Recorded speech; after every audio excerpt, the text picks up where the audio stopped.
குறிப்பா வந்து ஒரு திறமையான ஒரு பெண் கூடவே அழகும் இருக்குதுன்னா இந்த சினிமா உலகத்துல அப்படிதானே பேசுவாங்க. முதல் திருமணத்தை வந்து அவங்க மதிக்கிறாங்க அல்லது விரும்புறாங்க அப்படின்றதுக்கு அடையாளம் கேட்டா டிவோர்ஸ் ஆன பிறகு கூட பார்த்தீங்கன்னா அந்த போஸ்ட்லி என்ற பேரை வந்து அவங்க கண்டினியூ பண்ணாங்க.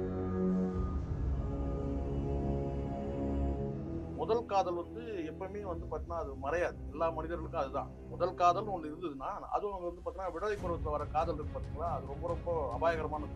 அந்த அந்த பள்ளத்துல இருந்து விழுந்துட்டு நீங்க எழுந்துட்டீங்கன்னா கூட பார்த்தீங்கன்னா, அந்த பள்ளம் ஞாபகம் இருந்துகிட்டே இருக்கும்.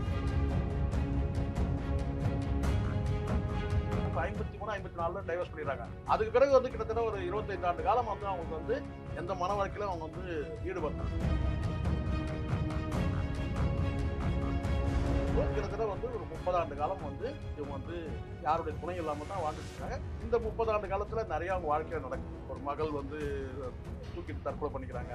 ஒரு மகன் வந்து பாத்தீங்கன்னா வந்து புற்றுநோயில இறந்து போறாங்க. ஒரு மகன் மட்டும் தான் இப்ப இருக்கிறாரு. வேற்று மொழி பேசக்கூடியவர்கள் வந்து நம்ம பாட்டை வந்து எப்படி கொஞ்சம் கூட செதறாம பிசகாம பாடுறாங்கன்றதெல்லாம் பார்க்கணும். அந்த மாதிரி வந்து பல பாடல்கள் பாடியிருக்கிறாங்க. பல பாடல் நான் சொல்றேன். இது வந்து பார்த்தீங்கன்னா நம்ம ஒரு நீண்ட பயணத்துல வந்து பார்த்தீங்கன்னா நம்ம பாடல்கள் வந்து அந்த பயண சுமையே வந்து பார்த்தீங்கன்னா நல்லபடியா வந்து பார்த்தீங்கன்னா மிகப்பெரிய ஒரு போராட்டத்தை சந்தித்த ஒரு பெண்மணி, ஒரு மேதை, இசை மேதை. பெண்களுக்கு வந்து பாத்தீங்கன்னா வந்து ஒரு முன்னுதாரணமா ஆஷா போஸ்லே இருந்திருக்கிறாங்க. வெறும் பாடகிகளுக்கு மட்டும் கிடையாது, பெண்களுக்கே வந்து பாத்தீங்கன்னா வந்து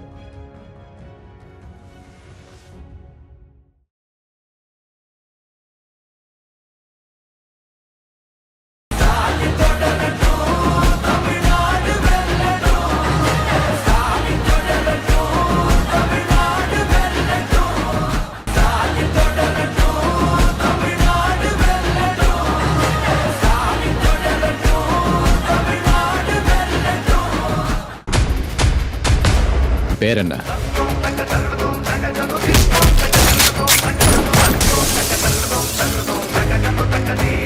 ஆச்சி மசாலா. எந்த சமையலும் ருசி தேடும் ரகசியம் 20 ரூபாய். கிங் டிவி நேயர்களுக்கு வணக்கம். இன்றைய சிறப்பு நிகழ்ச்சியில் நம்முடன் இணைந்திருக்கிறார் பத்திரிகையாளர் சேகுவாரா ஜெய்சங்கர் அவர்கள். வணக்கம் சார். வணக்கம். வணக்கம். பிரபல பாடகி ஆஷா போஸ்லே வயது மூர்ப்பின் காரணமா இறந்திருக்காங்க. அவங்க யாரு சார்? தமிழ் சினிமால என்ன மாதிரியான இடங்கள் பாடல்களை பண்ணிருக்காங்க? தமிழ் சினிமால ஒரு ஒரு 6 படம் 7 படம் தான் பண்ணியிருப்பாங்க. ஒரு 10 படத்துக்குள்ள தான் பண்ணியிருப்பாங்க. ஹிந்தியில வந்து பிரபலமான மராத்தி, வடமொழியில வந்து நிறைய பாடல்கள் வந்து பாடியிருக்கிறாங்க. லதா மங்கேஷ்கருடைய சகோதரி தான் அவங்க.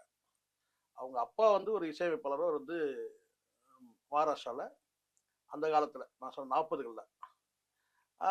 இவங்களோட பிறந்தவங்க வந்து பார்த்தீங்கன்னா வந்து 4 பேர். இவங்களோட சேர்த்து 5வது. இவங்களுக்கு வந்து 2 அக்காக்கள் இருக்கிறாங்க. ஒரு தங்கை, ஒரு தம்பி இருக்கிறாங்க. இவங்க வந்து அக்கா மாதிரி ஒரு பெரிய ஒரு என்ன சொன்ன பின்னணி பாடகி ஆகணுன்ற ஆசை இருக்கு. அதே சமயத்துல வந்து அக்கா வந்து திருமணமே பண்ணிக்கல. யாரு? லதா மங்கேஷ்கர். ஏன்னா இணைச்சி ஏன் பேசுறேன்னா, லதா மங்கேஷ்கருடைய அந்த சினிமாவில் வந்து பாடகியாகி பிரபலமான பிறகுதான் இவங்களுக்கு வந்து அடுத்த கட்டமாக இவங்களுக்கு வாய்ப்பு கிடைக்குது. அவங்களும் இளம் வயதுலேயே வந்து பாடகி ஆகுறாங்க. எல்லாமே 15, 16 வயசு தான். இவங்களும் வந்து ஒரு 15, 16 வயசுல வாய்ப்புகள் தேடி அலையும் போது ஒரு சில உதவியாளர்கள் மூலமா வாய்ப்பு கிடைக்குது. அதில் குறிப்பிட்ட ஒரு உதவியாளர் வந்து கண்பத்ராவ் போஸ்லே அப்படின்னு சொல்லிட்டு அவரோட சேர்ந்து இவங்க வந்து பயணம் இருக்கு. இவங்களோட பயணம் இவங்களுக்கும் அவருக்கும் கிட்டத்தட்ட ஒரு 15 வயசு வித்தியாசம். 31 வயசுனா இவங்களுக்கு 16 வயசு. அப்போ இவங்க காதல் வயப்பட்டு என்ன செய்யறாங்கன்னா வந்து கல்யாணமும் பண்ணிக்கிறாங்க. பாடல்கள் வாய்ப்பு தேடி தரவர் ஒரு கட்டத்தில் வந்து பார்த்தோன்னா வீட்டில் வந்து குடி கூத்து குமால்னு ஆயிடுது. இவங்க வந்து வாய்ப்பு தேடி அலையிறாங்க. இந்த இடையில வந்து கேட்டால் 2 பிள்ளைகள் ஆயிடுறாங்க. ஒரு பொண்ணு, அதாவது ஒரு மகள், ஒரு மகன் ஆயிடுது. அதுக்கு பிறகு வந்து வயிற்றுல இன்னொரு குழந்தை. இவருடைய டார்ச்சர் தாங்க முடியாம ஒரு கட்டத்தில் வந்து என்ன செய்றாங்கன்னா வேற வழி இல்லாமல் ஒரு 4-5 வருடம் கழிச்சு இவங்க என்ன செய்றாங்க, டிவோர்ஸ் பண்ணிடுறாங்க. வேற வழி இல்லாமல் பண்றாங்க. ஏன்னா இவரால் சித்திரவதை அனுபவிக்க முடியல.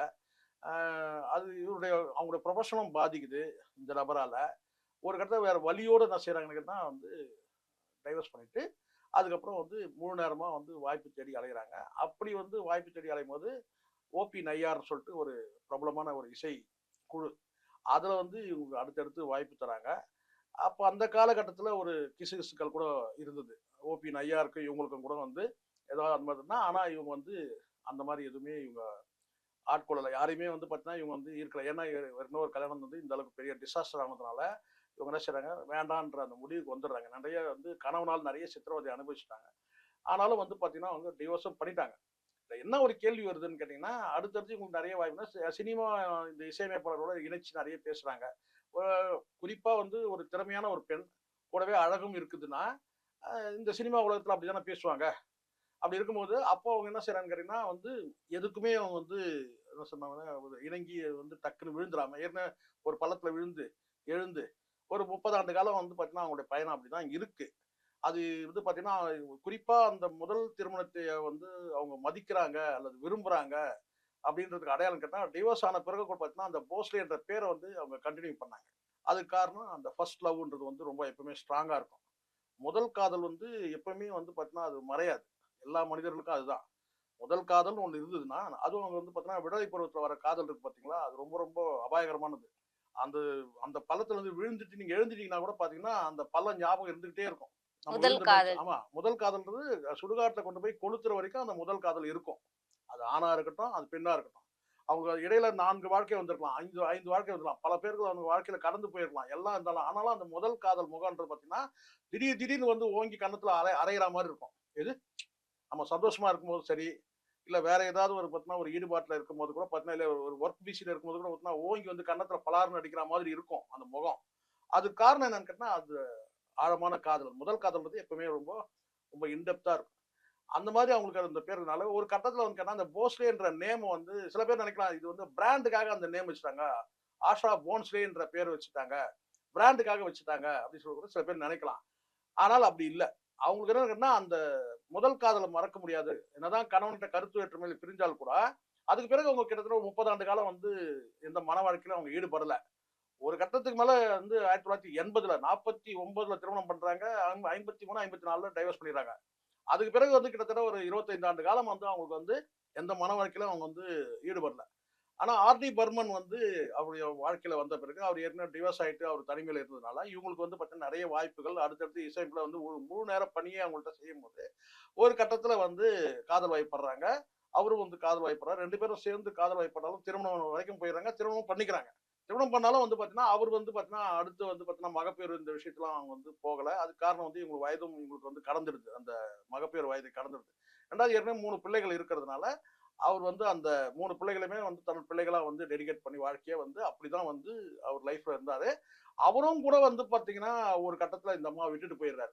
விட்டுட்டு போயிடுறாருன்னா எப்படி? மேல போயிடுறாரு. எப்போ? 95ல விட்டுட்டு போயிடுறாரு. 95ல அவர் விட்டுட்டு போன பிறகு இந்த அம்மா வந்து பார்த்தீங்கன்னா வந்து, இப்பதான் வந்து 2025ல இவங்க வந்து இறக்குறாங்க. இல்லையா? ஸோ கிட்டத்தட்ட வந்து ஒரு 30 ஆண்டு காலம் வந்து இவங்க வந்து யாருடைய துணையும் இல்லாம தான் வாழ்ந்துட்டு இருக்காங்க. இந்த 30 ஆண்டு காலத்துல நெறைய அவங்க வாழ்க்கையில நடக்குது. ஒரு மகள் வந்து தூக்கிட்டு தற்கொலை பண்ணிக்கிறாங்க. ஒரு மகன் வந்து பார்த்தீங்கன்னா வந்து புற்றுநோயில இறந்து போறார். ஒரு மகன் மட்டும் தான் இப்ப இருக்கிறாரு. இப்ப இவங்களுக்கு இறுதி சடங்குலாம் செய்றாரு இல்லையா? அவர் தான் இருக்கிறாரு. ஸோ அதனால ஒரு என்ன சொல்றது, இப்ப சார்லி சாப்ளின் சொல்றது தான் இந்த இடத்துல நான் சொல்லுவேன். சார்லி சாப்ளின் வந்து பார்த்தீங்கன்னா, உலகத்தையே சிரிக்க வச்சவர். எவ்வளோ? உலகத்தையே சிரிக்க சிரிக்க வச்சு வச்சார். ஆனா அவருடைய வாழ்க்கை வந்து பார்த்தீங்கன்னா, கண்ணீரால் நிரம்பியிருக்கு. நிரம்பியது. அந்த வகையில வந்து பார்த்தீங்கன்னா, இவங்கலாம் வந்து நம்மள என்னதான் வந்து "ஹோ பட்டர்ஃப்ளை" அப்படின்ற ஒரு பாட்டு நான் பாடுனா நல்லா இருக்காது. நீங்க வேணா பாடி பார்த்துங்க. சரிங்களா? அந்த பாடலும் சரி. அதுக்கப்புறம் வந்து ஆ இன்னும் சில பாடல்கள் இருக்கு. என்னன்னு கேட்டா, அந்த "செண்பகமே செண்பகமே" இன்னைக்கு வரைக்கும் அந்த பாடல்லாம் மறக்கவே முடியாது. "செண்பகமே செண்பகமே ஆ தென்பொதிகை தென்பொதிகை சந்தனமே" சந்தனமே. நான் பாடுனா நல்லா இருக்காதுன்னு தான் பார்க்குறேன். அதுக்கப்புறம் பார்த்தீங்கன்னா, "அட காத்து நாத்துன்னு" ஒரு பாட்டு வருதுல்ல, இந்த இதுல சேதுபதி ஐபிஎஸ் வரும் பாருங்க. "அட நாத்து காத்துன்னு" ஏதோ ஒரு பாட்டு வரும். நான் பாடுனா நல்லா இருக்காதும்மா. அது ஜிக் ஜிக்ன்னு ஒரு மாரி வந்து நான் பாடுனா நல்லா இருக்காதுன்னு பார்க்குறேன். சரிங்களா? ஆ ஆ. "அட காத்துக்குள்ள காத்து" அப்படின்னு அப்படின்னு ஒரு மாரி அந்த மாதிரி வந்து அ ஆஷா போன்ஸ்லே வந்து பார்த்தீங்கன்னா, இங்க தமிழ் சினிமா என்னன்னா அவங்க வந்து அந்த முற்றிலுமா இங்க வந்து குடிபெயர்ந்து இருந்திருந்தாங்கன்னா, இன்னும் பல பாடல் கிடைச்சிருக்கும். ஏன் லதா மங்கேஷ்கரோட சேர்த்தே நான் சொல்றேன். இங்க வந்து இங்க தமிழ்நாடு தான் பூர்வீகம்னு சொல்லியிருந்தாங்கன்னா, அவங்க குரல வந்து கேட்டுனே இருந்திருக்கலாம். ஆனா, இங்க ஏற்கனவே பல பல ஜாம்பவான்கள் இருக்கிறாங்க தான். பட் இருந்தாலும் வேற்று மொழி பேசக்கூடியவர்கள் வந்து நம்ம பாட்ட வந்து எப்படி அ வ என்ன சொல் கொஞ்சம் கூட சிதறாம, பிசகாம பாடுறாங்கன்றதெல்லாம் பார்க்கணும். அந்த மாதிரி வந்து பல பாடல்கள் பாடியிருக்கிறாங்க. அவங்களும் லதா மங்கேஷ்கரும் அப்படி பாடியிருக்கிறாங்க. இங்க வந்து எப்பவுமே நம்மகிட்ட ஒரு பழக்கம் இருக்குல்ல, இங்க வந்து வேற்று மொழியை சார்ந்தவங்க வந்து அது தெலுங்கா இருக்கலாம், மலையாளமா இருக்கலாம், அவங்கெல்லாம் வந்து இங்க ஒரு மிகப்பெரிய ஒரு ஆட்டமே போட்டிருக்கிறாங்க. இது தமிழ் சினிமாவில் வந்து பாடல்கள். அது வந்து நமக்கு சந்தோஷமா இருக்கு. நம்ம மொழி பாடலை வந்து பார்த்தீங்கன்னா இவரு சொல்லியிருப்பாரு, தமிழ் உச்சரிப்போட. ஆமா, எஸ்பிபி ஒரு தடவை சொல்லியிருப்பாரு, நான் எவ்வளவு 30,000 பாடல் மேல பாடிட்டேன், அந்த தமிழ் இருக்க அந்த ழா இருக்குல்ல, ழா சிறப்பு லகரம், அந்த இழ், இந்த ழா, அந்த ழான்ற வந்து பாத்தீங்கன்னா வந்து அந்த ழா உச்சரிக்காம இன்னைக்கு வரைக்கும் லா போடுறவங்க எவ்வளவு பேர் இருக்கிறாங்க. கடுப்பா இருக்கும் எனக்கு.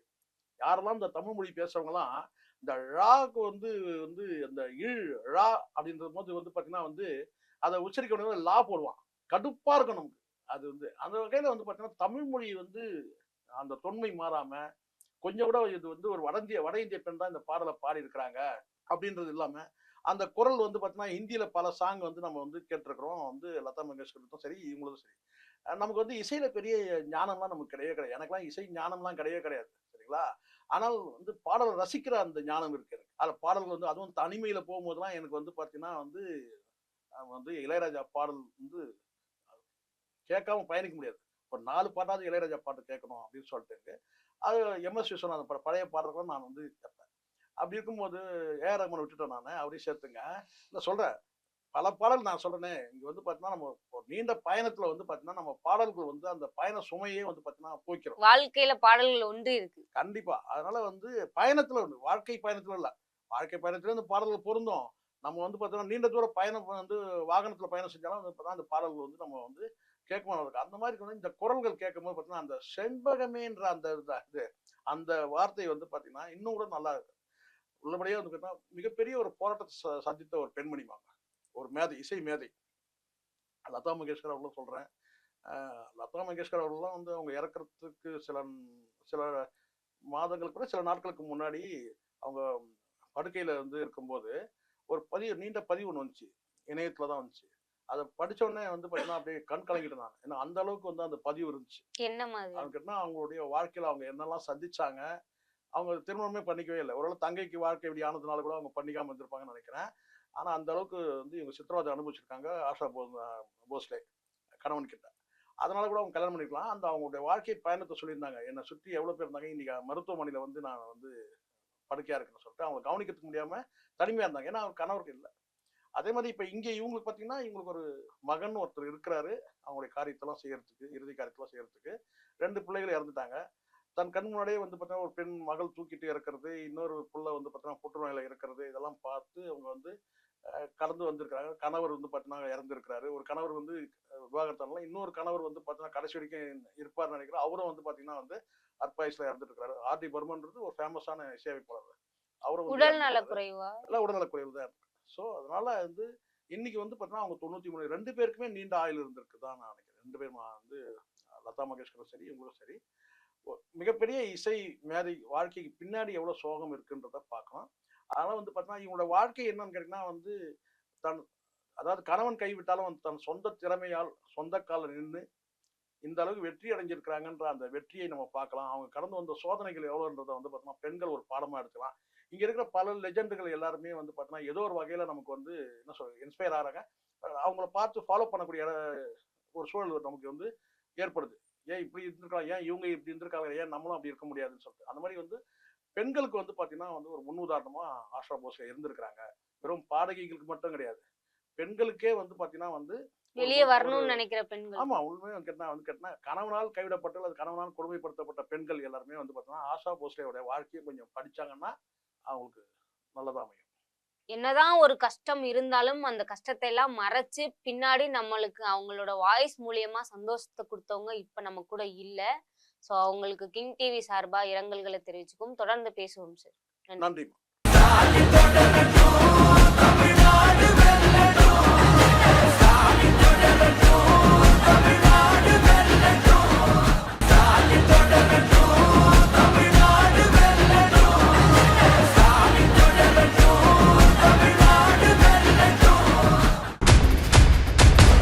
பேர் என்ன?